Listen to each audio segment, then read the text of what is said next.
Have you ever felt like life just keeps throwing punches, one after another? Like you're doing everything right, but everything is going wrong.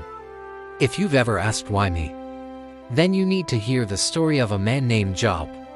It's one of the oldest stories in the world, and it tackles this exact question head-on. Job was a man who seemed to have it all. The Bible describes him as blameless and upright, a man who feared God and shunned evil. He was incredibly wealthy, with a huge family, 7 sons and 3 daughters, and vast herds of livestock. He was respected by everyone. By all accounts, he was living the dream. But then, in a single day, his world came crashing down. In a series of devastating events, Job lost everything. His livestock were stolen or destroyed, his servants were killed, and in the most heartbreaking blow of all, a freak accident took the lives of all 10 of his children. Can you even imagine that level of loss? In one day, his entire fortune and his entire family were wiped out. What was Job's reaction? Did he curse God? Did he shake his fist at the heavens? No. The scripture says Job got up, tore his robe, shaved his head, and then he fell to the ground in worship. He said, "Naked I came from my mother's womb, and naked I will depart. The Lord gave and the Lord has taken away. May the name of the Lord be praised." This is an absolutely astounding response. It's a level of faith that is hard for most of us to comprehend. But the story doesn't end there. The suffering gets worse. Job is then afflicted with a terrible physical ailment, painful sores from the soles of his feet to the crown of his head. He's left sitting in ashes, scraping his sores with a piece of broken pottery. His own wife, in her grief, tells him to just curse God and die. But Job refuses. He tells her, "Shall we accept good from God, and not trouble?" He holds on, even when it seems completely pointless. This is where the story gets really interesting. 3 of Job's friends, Eliphaz, Bildad, and Zophar, hear about his tragedy and come to comfort him. For a whole week, they just sit with him in silence, because they see how immense his suffering is. Sometimes, the most powerful thing you can do for someone who is hurting is just to be present. But after that week of silence, the talking begins. And this is where things get complicated. His friends, operating on the common wisdom of their time, assume that Job must have done something wrong to deserve this punishment. They believe in a very simple formula: good people are blessed, and bad people are punished. Since Job is clearly being punished, he must have some secret sin. So, they start to lecture him. Eliphaz suggests Job is being disciplined for some hidden fault. Bildad argues that God is just and that Job's children must have sinned. Zophar is the harshest, telling Job that he's actually getting off easy for his iniquities. They go back and forth, round and round, for chapter after chapter. Job's friends are trying to fit God into a neat little box of cause and effect. They're trying to defend God's justice, but in the process, they end up kicking a man who's already down. They offer easy answers to a problem that has no easy answer. Job, for his part, fiercely defends his innocence. He knows he hasn't done anything to deserve this. He's confused, he's angry, and he's in agony. He questions God directly. He cries out, asking why he was even born. He doesn't want simple formulas, he wants an audience with God. He wants to plead his case before the Almighty. He wrestles with the silence of God, feeling abandoned and misunderstood. Job's honesty is raw and powerful.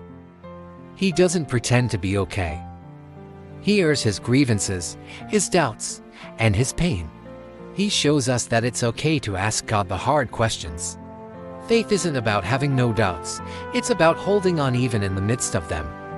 After all the arguments with his friends, a younger man named Elihu speaks up. He's been listening the whole time and criticizes both Job and his friends. He argues that suffering isn't always punishment. Sometimes, it's a way for God to get our attention, to refine us, and to teach us things we couldn't learn otherwise. He sets the stage for God's grand entrance. And then, God finally speaks. But not in the way anyone expects. He doesn't answer Job's why questions directly. He doesn't explain the cosmic wager that started this whole ordeal. Instead, God speaks out of a whirlwind and takes Job on a tour of the universe. He asks Job a series of questions. Where were you when I laid the earth's foundation? Have you ever given orders to the morning, or shown the dawn its place? Do you know the laws of the heavens? Can you send lightning bolts on their way? Do you give the horse its strength, or clothe its neck with a flowing mane? God reveals his immense power, wisdom, and creative genius. He shows Job the vastness and complexity of a creation that Job can't even begin to comprehend. The point isn't to belittle Job, but to expand his perspective. God is essentially saying, Job, you are seeing a tiny, painful corner of a much larger tapestry that I am weaving. Your world has been shattered, but my world, the universe, is still running according to my purpose. You cannot see the whole picture from where you are sitting. In the face of God's majesty, Job's perspective shifts.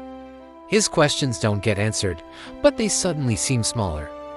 He realizes he has been speaking of things he did not understand, things too wonderful for him to know. He repents, not for a sin he committed, but for his limited view of God. He says, my ears had heard of you, but now my eyes have seen you.